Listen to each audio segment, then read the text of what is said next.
This is Keeper 3.4, curve sketching f to f prime. So we will be starting with the function and we will be sketching the first derivative and sometimes the second derivative.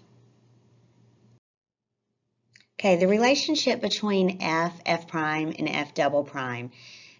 You need to cut this out and glue this into your Keeper or write it very neatly. This is very, very important. You have to memorize these relationships and be able to use them.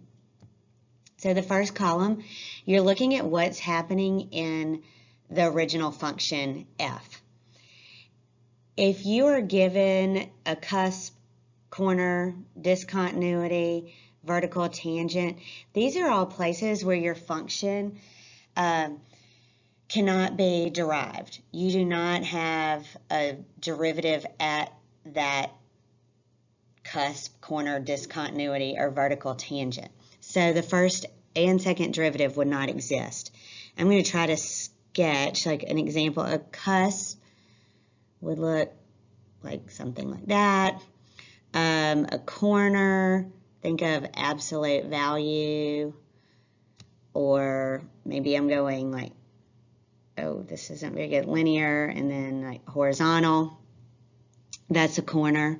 It's a sharp corner. It's not curved. It's a point where you can't find, like that minimum doesn't have a derivative of 0 because it's got a negative slope and a positive slope. Is not flat anywhere. You know what these discontinuities look like? A vertical tangent is where in the middle of your curve you have a section that's completely vertical and you know that the slope doesn't exist at a vertical line. So maybe something like that. And so there's your vertical tangent. Okay, so if you have any of these places in your function, then it doesn't exist in the graph of the first derivative, and it doesn't exist there at the graph of the second derivative.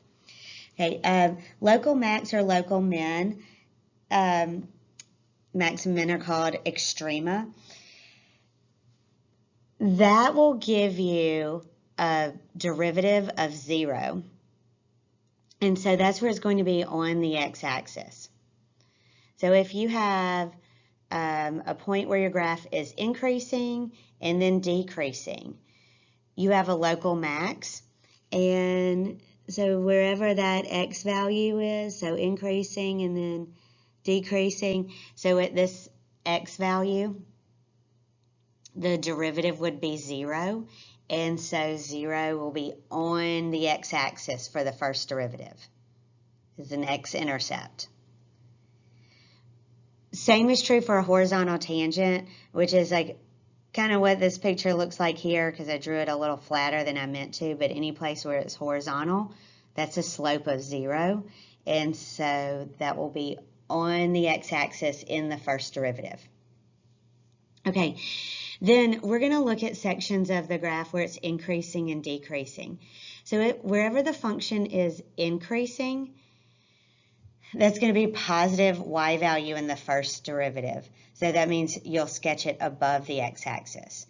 So this is like an increase. Wherever your graph is decreasing, so like that, then the derivative, think of that, that would have a negative slope.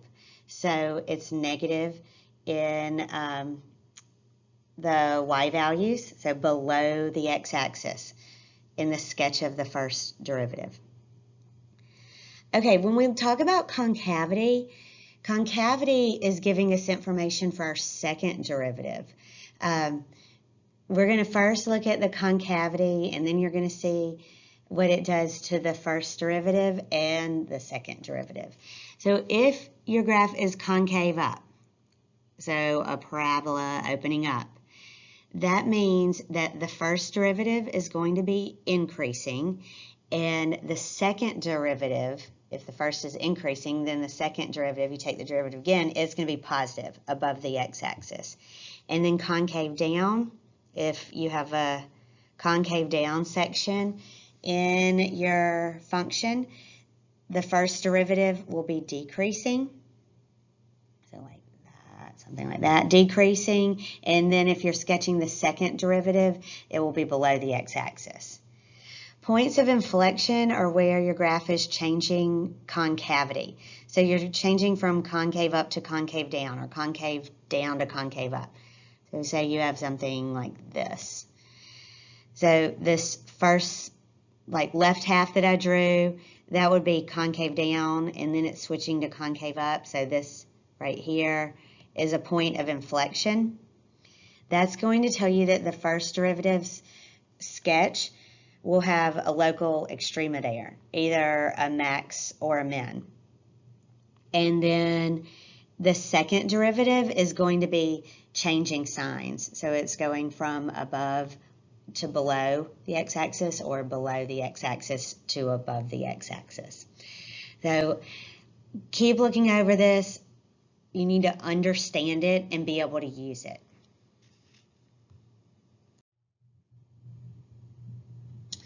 This next section is going to have 4 different sketches, but all with the same directions. So to save some time and space in your keeper, write these directions down once.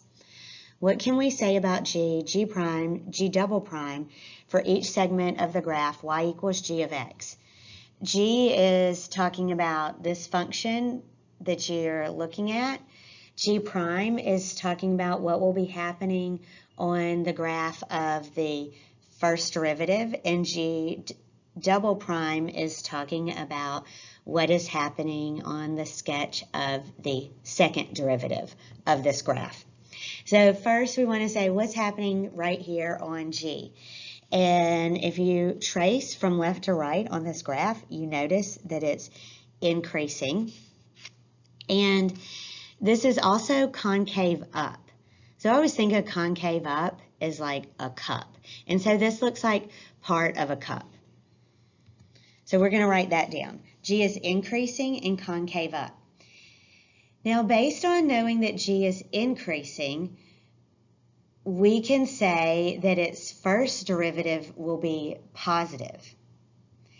And knowing that it's concave up, its first derivative will also be increasing. So if you were sketching this first derivative, positive would mean that we're sketching it above the x-axis, positive y values. And when you're sketching it above the x-axis, it's going to be increasing from left to right. If you're sketching the second derivative, then you see that the original is concave up, meaning that the first derivative should be increasing, or is increasing. So since the first derivative is increasing, the second derivative is positive, meaning above the x-axis, positive y values. Okay, so you already have these directions written down, so now you just need to draw this sketch. And if we look at function g, this sketch that's given to us, and you trace it from left to right, you see that it's decreasing. And this is also concave up. It's like the other side of the cup. If you put the last piece over on the right side of this, then you could see that it's shaped like a cup. So this is concave up. So G is decreasing and concave up. So now let's talk about what's going to happen on the first derivative of this part of the graph. Because G is decreasing, we know that the first derivative will be negative, meaning below the x-axis. And because G is concave up, the first derivative is increasing. So if you're sketching this segment and you're sketching the first derivative, you're going to draw a section that's below the x-axis that's increasing from left to right. If you were asked to sketch the second derivative, the first derivative was concave up. The original was concave up, meaning the first derivative is increasing, and so the second derivative is going to be positive, or above the x-axis. Our third sketch, So we look at what is happening at G. G is decreasing from left to right, and this is part of a concavity that's concave down. I always think about the concave down. Two sections, if you put them together, it looks like a frown, down, frown. So G is decreasing and concave down. Since G is decreasing, the first derivative will be negative. And since G is concave down, this negative section, which is like below the x-axis, will be decreasing. And then the second derivative of G is going to be negative, or below the x-axis. So the concave down in the original function meant that the first derivative is decreasing, and so the second derivative is negative. And our final sketch, if you look at it, you see that G is increasing from left to right, but it's still concave down. It's part of a frown, like the left side of your frown. And the first derivative, since G is increasing, the first derivative is going to be positive, and because of the concavity of the original being down, it's going to be decreasing. So the first derivative is positive above the x-axis and decreasing from left to right. And then the second derivative, if you go back and you look at concave down, which means decreasing, it tells you that the second derivative is negative. So it would be sketched below the x-axis. For the rest of your notes, you should have these graphs printed where you can glue them in. There are 5 of them that we're going to be going over. So this is the first one. This is the function of, we'll call it f of x. It's an original function, and we want to graph the first derivative. So you're going to think about that first slide that you cut, and the first thing that you put in the keeper, the relationship between f and f prime, the first derivative. So you're going to look at this graph, and you're going to see, where is this graph increasing? Where is it decreasing? Where does it have a maximum or minimum? And we're going to draw this f prime line. You can call it a sine line or f prime line, and we're going to put positives to represent that it's increasing, and we're going to put negatives to represent where the graph is decreasing. And we're going to use this information that we put on our sine line to help us sketch our graph of the first derivative. So if I trace my original graph from left to right, it's decreasing. It's decreasing everywhere. There's nowhere that it turns and starts to increase. So I would put negatives all across this sine line. But since it's a linear function, it's decreasing at a constant rate. So since we know that the rate in which it's decreasing, which is its slope, I'm not just going to put negatives. I'm going to put negative whatever the slope is. So if I look at 2 points on this graph, I'm going down 1 and then over 2. So this function has a slope of negative 1/2. So instead of putting all negatives across my sine line, I'm putting all negative 1/2 because I can be more specific since it's linear. Now I need to sketch the derivative based on what's on the sine line. So if I just had negatives, then I know that that would mean negative y values, that I'm sketching below the x-axis. But since it was a constant rate of change and the slope is negative 1/2, the first derivative is all at y equals negative 1/2. So that's the sketch of the first derivative.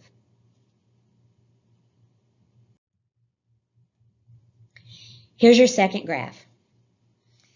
So we're going to do the same process every time where we draw our f prime line.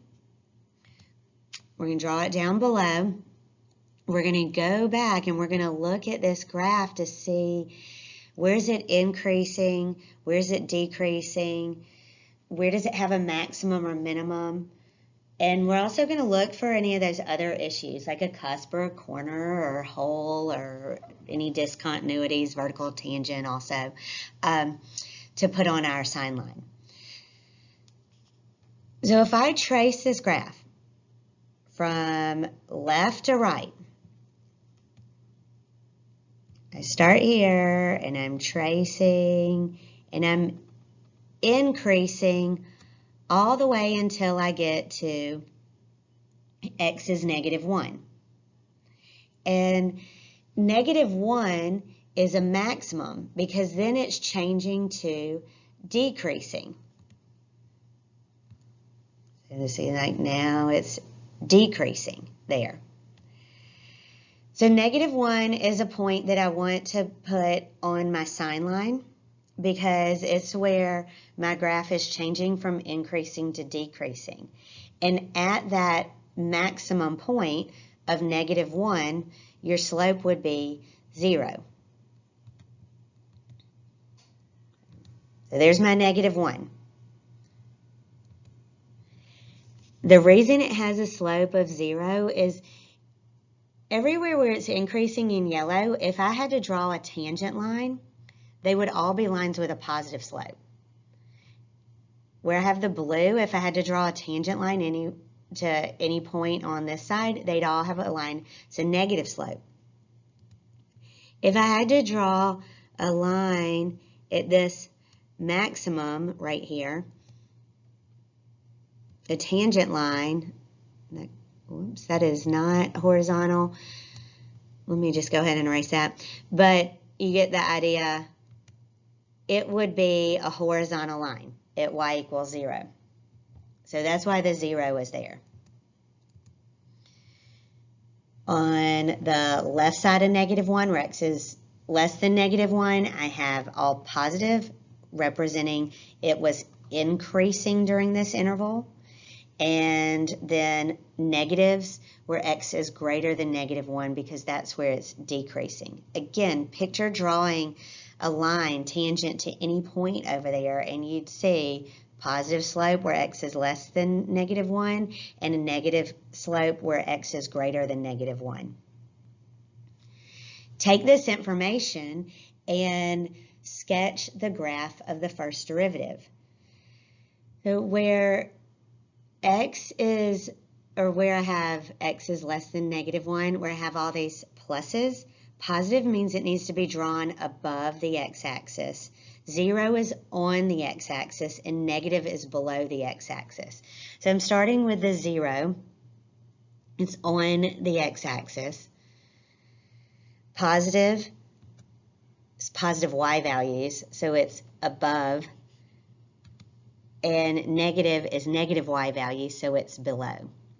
And this is a quadratic function, and you'll see in a later chapter why it turns out to be linear. But that's the answer for your first derivative. Here's our third example. This is a graph of absolute value function. When we talked about absolute value, we talked about how you could separate it. It's a piecewise function. So you have the absolute value of x is really positive x and negative x over just different intervals. So got my sign line, and I can see that my graph is decreasing and then increasing. And it's changing at 0. And at 0, right here, this is a corner. And so 0 is an important point on our graph, is where it's changing from increasing to decreasing. And the other one, it was a nice curve. So it had a horizontal tangent, and horizontal lines are 0.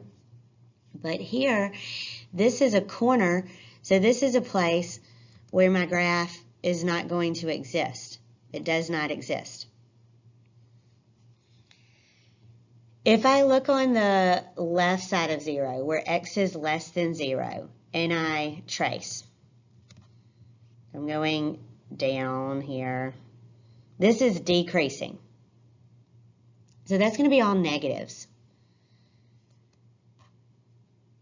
And then I'm increasing. So on the right side of my sign line, I'm going to have all positives.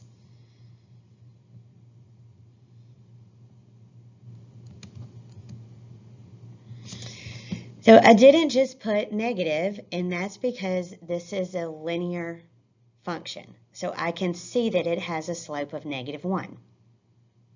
On the right side, it has a slope of +1.